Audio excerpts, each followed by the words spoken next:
cultural difference in the understanding or the conceptualization of time. And we're going to talk about two specific different views. As we know, from a dialectic perspective, cultures are not this or that. So please keep that in mind as we go through these two different types of understanding of time. But the first type is monochronic.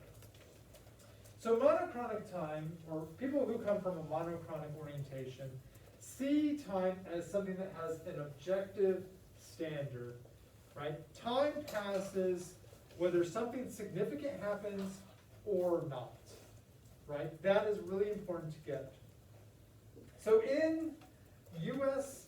idioms, there's a lot of expressions that we use that convey this idea that time is precious. It's something that we can waste, that we can lose, right? Time is money. Those expressions illustrate this idea that that time only has there's only a set amount of it. And so you've got to take advantage of it, right? You've got to seize the day because the day will be gone before you know it, right? This is very much a monochronic orientation. So in monochronics, or in a monochronic perspective, right, schedules, being prompt, being organized, is very much seen as a virtue, right? Being punctual, being on time is considered an asset.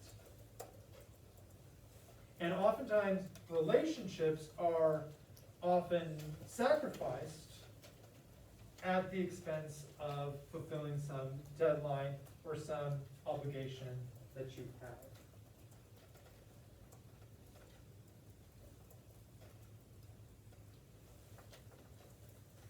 So you're out on the quad, and you're talking with a good friend, or maybe you're in the PLC, you're having this great conversation, you're catching up, and it's really special and meaningful.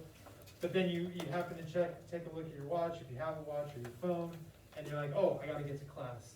And so you end that conversation to get to class. That is you operating from a monochronic orientation, right? And you might say, like, well, yeah, but if we don't go to class, maybe your professor requires participation, or I'm going to miss out on the material for that day. And I would say, yes, that's because monochronics is very much woven into the fabric of our structures, right?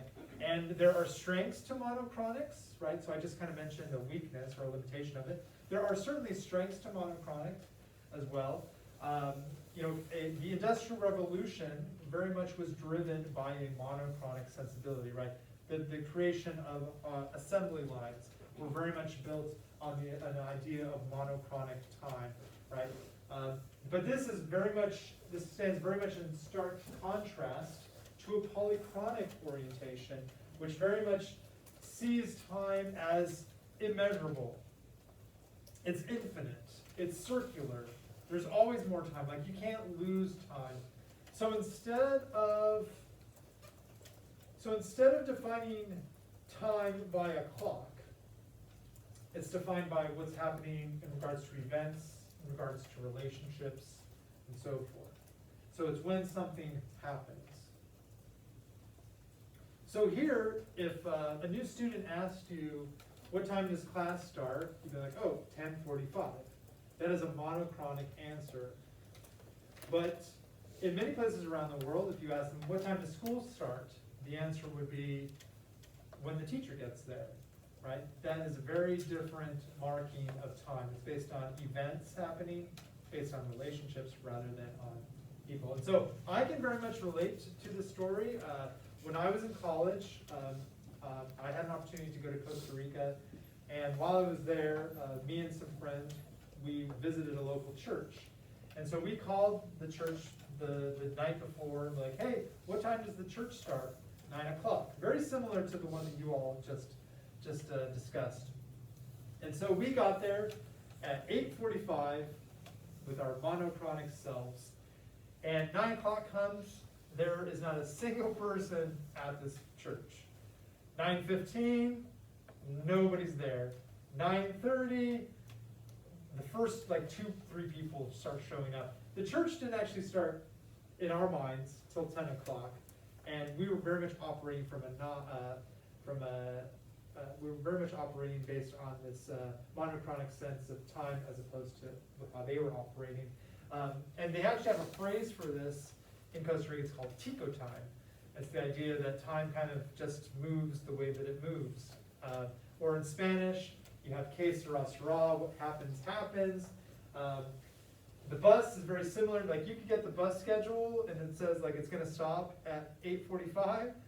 Doesn't mean it's gonna be there at 8:45, because time is considered more fluid than based on some prompt punctual clock. So what I'm gonna ask you is, do you think you or your family tends to be monochronic, or do you think your family tends to be more polychronic? So again, say hello to the person next to you. Where would you put yourself in regards to the differences of time? Yeah. Maybe like 5 is like